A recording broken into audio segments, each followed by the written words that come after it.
이번 시간은 암호화폐에 대한 궁금증을 속 시원하게 해결해주는 사이다톡 시간입니다. 오늘 정말 귀한 분 모셨습니다. 네, 이분은 정말 비트코인 낙관론자로 굉장히 유명합니다. 그러니까 모든 전문가들이 지금 비트코인 가격이 많이 빠질 거다라고 얘기를 해도 이분은 꿋꿋하게 길게 보면 엄청나게 오른다. 10,000불, 20,000불, 30,000불 쭉 오른다라고 얘기하는 그 고집을 꺾지 않는 단 한 명. 네. 아마 눈치챈 분도 계실 텐데요. CNBC 외국 뉴스 보면 아주 자주 등장하는 분입니다. 바로 펀드스트랫글로벌어드바이저의 창업자 톰 리 대표님을 우리가 만나고 왔습니다. 네. 그 뜨끈한 현장 한번 보시죠. 안녕하세요. 안녕하세요. 간단한 자기소개 및 현재 하고 있는 일이 무엇인지, 펀드스트랫이라는 회사는 어떤 회사인지 설명 부탁드리겠습니다. I'm one of the co-founders of 펀드스트랫글로벌어드바이저. We're an independent research firm founded 4 years ago. There's 4 analysts at our firm. Myself, I do macro strategy. We have a quantitative strategist, Sam Doctor, who came with me from JP Morgan. We have Washington strategy, which is produced by Tom Block, who ran government relations for JP Morgan for 25 years. And we have a technical strategist, Rob Slimer, who joined us from RBC. I've been doing research since 1993, so over 25 years.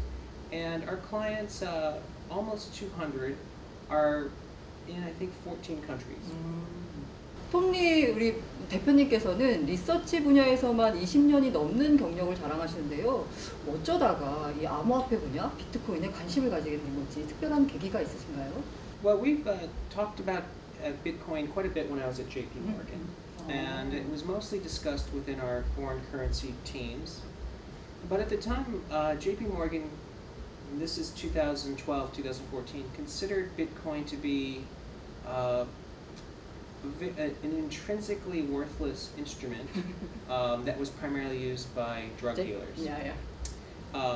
So once we founded our own firm, we decided to spend some time just saying, is there a way to understand Bitcoin that doesn't look at it as an intrinsic asset, but does it look like a replacement for something?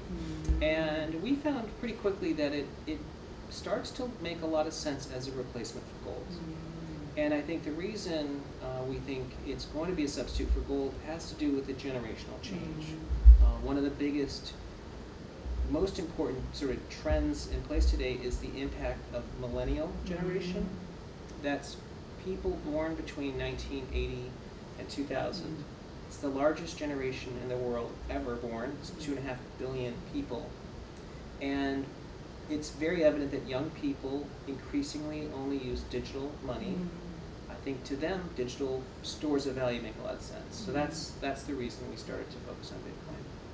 대표적인 비트코인 강세론자로 되게 유명한데 비트코인 강세를 점치는 혹시 이유나 한국 투자자들한테 말씀 전하고 싶은 그런 전망 같은 거 있으면 혹시 단기와 장기로 나눠서 좀 부탁드리겠습니다. Sure. Long term, I think Bitcoin is really a play on the growth of digital assets. Today, there's only 50 million active wallets out of 7 billion people. There's 4.5 billion internet users, and to find a time when there were only 50 million internet users was really 1996. So I think easily in this generation of millennials, there'll be 100 million, 500 million, maybe a billion digital wallets, and it means that cryptocurrency assets will rise at the second power to that growth rate. So if we go from 500 million, 50 million to 500 million, we will have a 1,000x to 10,000x rise in prices. So that's why we're bullish long term.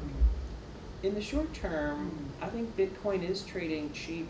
Well, there's a couple reasons to be optimistic short term. One is that mining cost for Bitcoin is going to reach 9,000 by the end of the year, and Bitcoin's at 6,000.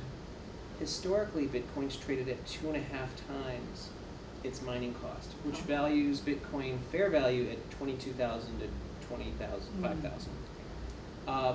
But also the decline this year looks a lot like 2014. the 2014 bear market took 400 days, but it actually took Bitcoin's price back to where it was 1 month before the peak.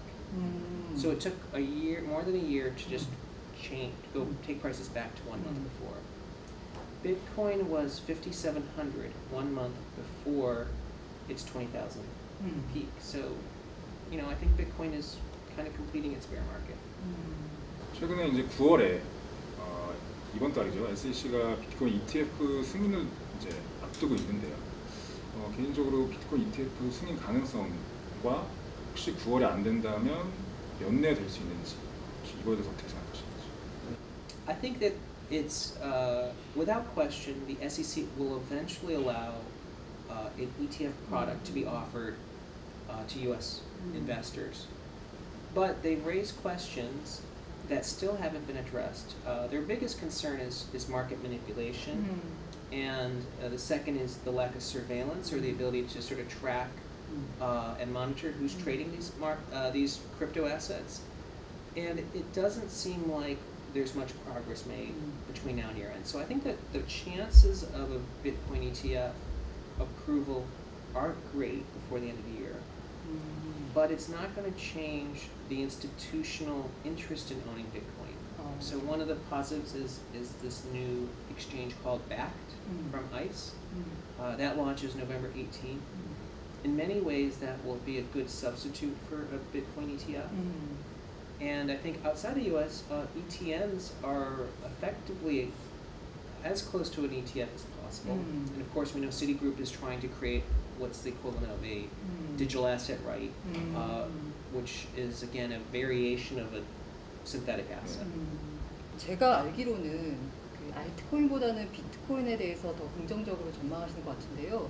특별히 그런 이유가 있는지, 왜 그렇게 보시는지. Digital assets today is finance, is a replacement of money. Yeah, right. In fact, that's one reason why Ethereum even renamed itself from World Computer to Open Finance.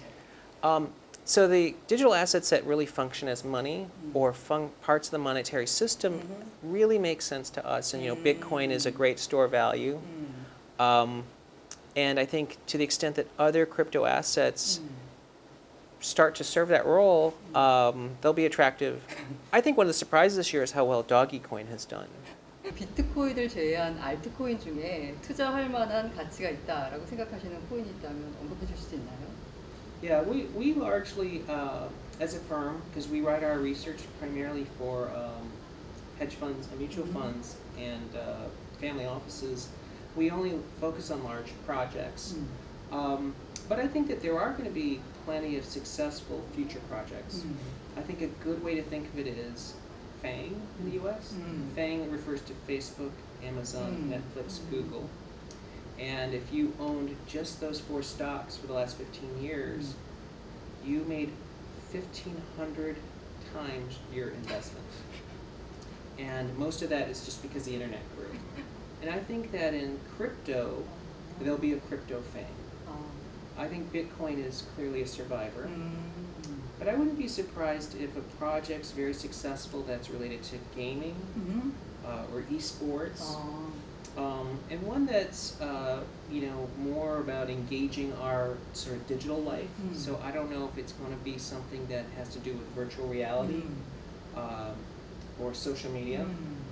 And then Dogecoin's surprised us because actual user activity has grown this year. There's only 3 projects out of 1,900 that have actually had meaningful growth in user this year. It's EOS, Stellar Lumen, and Dogecoin. And Dogecoin, obviously, it's interesting because it doesn't really serve a purpose, but it's done well. 10만 달러가 있다면 비트코인, 뭐 암호화폐를 포함해서 주식, 채권, 예금 어떻게 자산 분산을 하시겠는지. It's actually a very important question, and I think it really depends on the age of of the person. I think if someone is in their 20s, I think having 5% or even slightly more than that in digital assets makes sense, because in 20 years, I think cryptocurrencies could easily rise 10 times, 100 times, 1,000 times. Most of our clients are older, and we recommend no more than 2 to 3% in digital assets. And we think equities should be 50-60% of the portfolio. 투자자들에게 당부하고 싶은 말이 있다면 어떤 말씀이 있는지.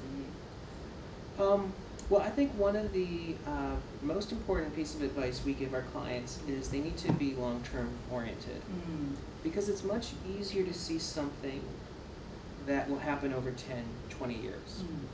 For instance, buying a house, it's a long-term purchase. The second is that it's hard to be smarter than the market.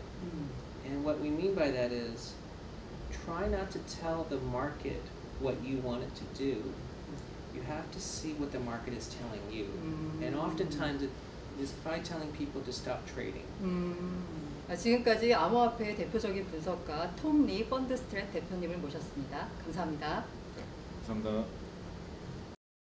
톰 리와 인터뷰를 하면서 장기적으로 봐라라는 얘기에 굉장히 공감을 하고요. 앞에서 그레이스케일도 같은 얘기를 했었죠. 그리고 무엇보다 제일 많이 공감되는 거는 비트코인과 암호화폐가 기존에 어떤 걸 대체할 수 있을지 그거를 찾는 게 가장 중요하다라는 것들 굉장히 공감이 되는 내용이더라고요. 예. 아쉽게도 오늘 준비한 소식은 여기까지입니다. 다음 주에는 어떤 소식을 전해드릴지 많이 기대해 주시고요. 네, 다음 주도 저희 쇼미더크립톡 방송을 함께 하시면서 암호화폐, 블록체인 시장을 보는 올바른 눈을 기르실 수 있기를 바라면서 네, 오늘도 여러분이 기다리시던 그 코너를 진행을 하도록 하겠습니다. 마지막으로 이번 주 넥스트머니의 주인공 2명은 누구? 두구두구두구. 와, 축하합니다. 아래 자막에 아이디가 나가고 있을 텐데요. 두 분께서는 이름, 주소, 연락처 3종 세트 메일로 꼭 보내주시고 저희 뒤에 있는 책이 사라지는 그날까지 책을 계속 보내드리도록 하겠습니다. 오늘 준비한 소식은 여기까지. 함께해 주신 여러분 감사합니다. 감사합니다.